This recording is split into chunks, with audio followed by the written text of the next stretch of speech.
In 1964, a series of race riots between Chinese and Malays broke out in Singapore, leaving dozens dead and hundreds injured. When it came to racial riots, it was just madness. I experienced myself firsthand, and that was when I felt so threatened and where I was almost killed. Communal tensions that led to the 1964 race riots contributed to Singapore's separation from Malaysia the next year. To avoid the mistakes of the past, Singapore's founding Prime Minister Lee Kuan Yew and his team aimed to create a society where different races, religions and cultures could live peacefully. Here's how Singapore built a fairly harmonious society.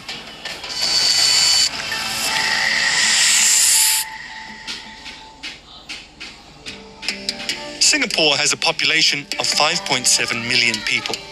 Among the 3.5 million who are citizens, 76% are Chinese and 15% are Malay. Malays are the native people of the island.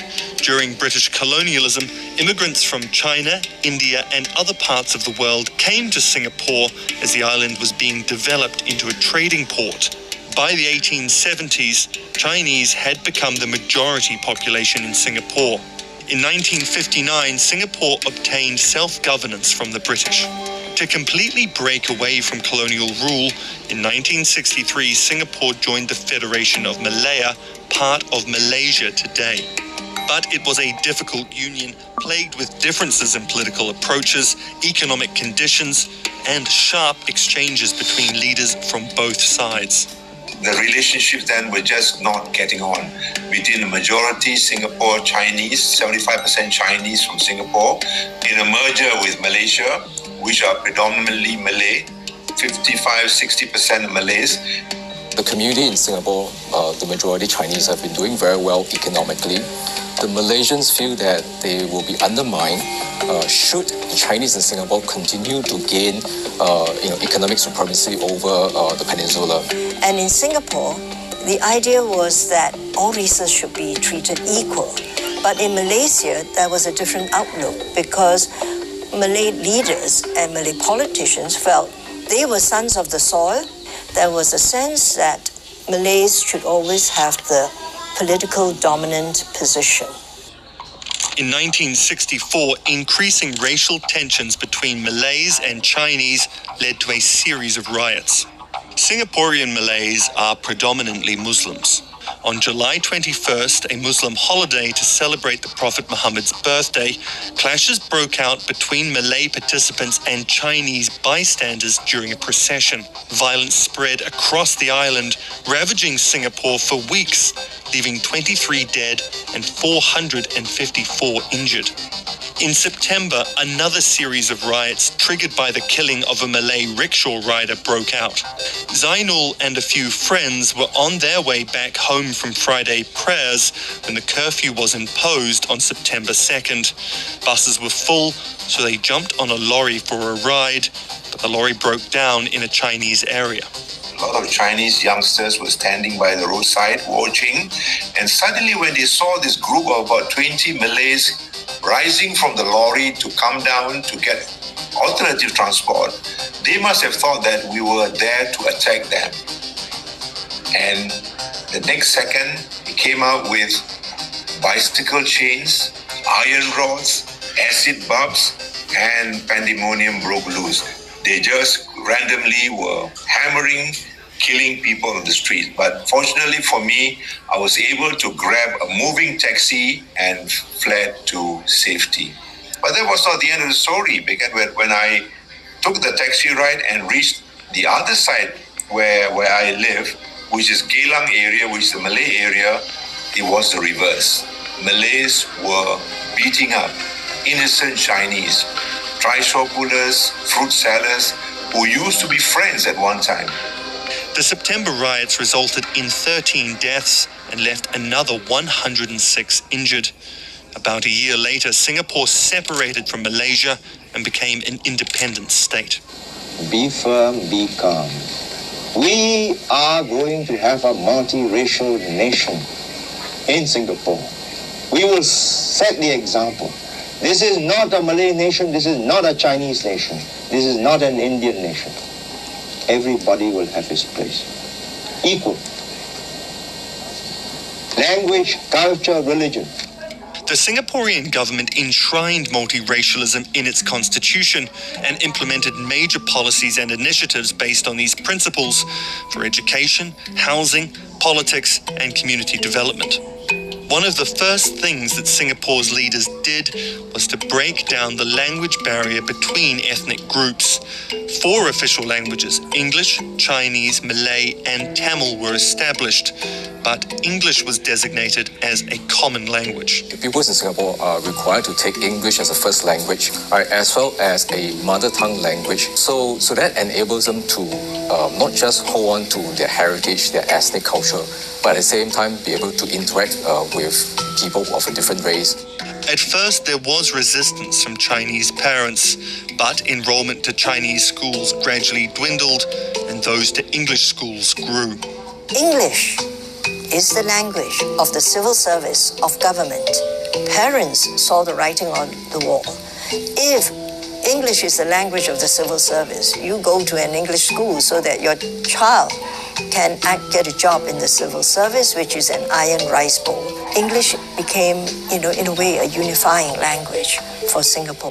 And it was a very important decision because that made Singapore so relevant in the world and gave us our position. Racial segregation dating back to British colonial rule was thought to be one of the reasons for the race riots. So in the 1960s and 70s, the Singaporean government forcibly removed people from racial enclaves and relocated all races to new public housing estates, where about 80% of Singaporean households live today. Well over 400,000 people, a quarter of Singapore's population, has been rehoused in the last 5 years in these bright, modern, airy flats. Nowhere in the world, except in Russia... Despite the government's early efforts, by the 1980s, racial enclaves were forming within public housing estates. In 1989, the ethnic integration policy was introduced to ensure a mix of Chinese, Indian, and Malays in each public housing block.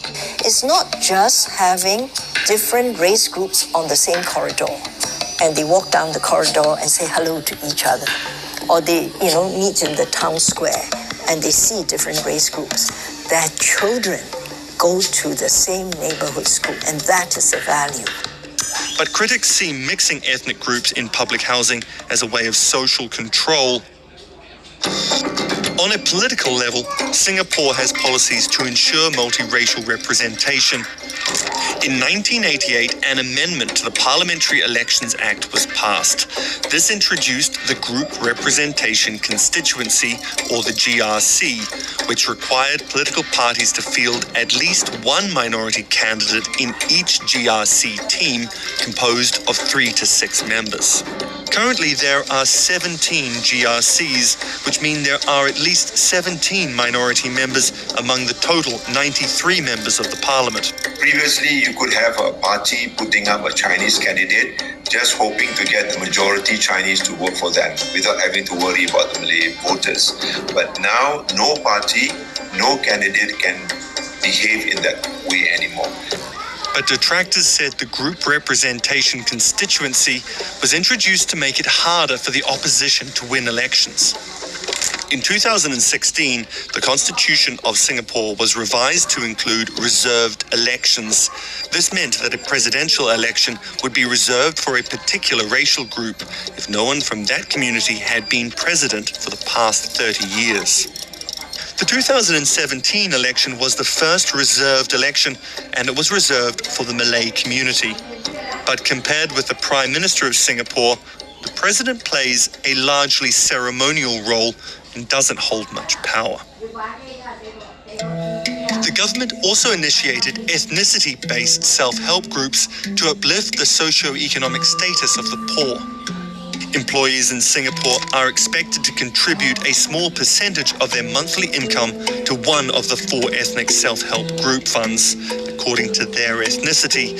These funds are mainly used to subsidize tuition and help upgrade skills for lower-income groups. But ethnicity-based self-help groups were criticized for emphasizing the issue of race. In recent years, 4 different self-help groups started to run joint programs. So I wouldn't say that Singapore's racial relation is perfect, but definitely we have come a long way since 1960s. For multiculturalism, multiracialism to succeed, there has to be a visible hand in society. I think we've done quite well. You know, we've not had interracial riot since 1969. Singapore is a stable society, and it is this stability that has helped us develop economically. Singapore has strict anti-racism and anti-rioting laws. The absence of race riots doesn't mean there are no racial tensions and racial disparities. Today, Singapore faces challenges to shrink the income gap between Malays and other ethnic groups. Among the minorities, that they feel that they are marginalized, they couldn't speak out of it because the whole system is structured in such a way that it should be legitimate. The reason why you are where you are is because you haven't done well, right? Whereas if you dive further and look at some of the structural issues, you realize that the reason why they are not doing well, certain racial groups are not doing well, maybe because there are certain structural issues and challenges that we have not been able to address in the last 50 years, be that in the education sector, be that in the housing market, be that in the employment sector. All these concerns about income, the lack of mobility will intersect with racial identity, and in the long run, this could generate a perpetual cycle of unhappiness, of discontent. Overt racism might have been reduced in Singapore, but covert discrimination still exists. Researchers found that over half of Malays and Indians in Singapore perceive discriminatory treatment at work. Recently, coronavirus outbreaks in cramped dorms where many South Asian migrant workers live has also highlighted the inequalities that still exist in different parts of Singapore's society. The maintenance of racial harmony is a work in progress. The goalposts change all the time, and you've got to keep catching up. But what hasn't changed is that Racial Harmony Day is celebrated on July 21st each year in Singapore to commemorate the 1964 race riots and remind Singaporeans that racial harmony shouldn't be taken for granted.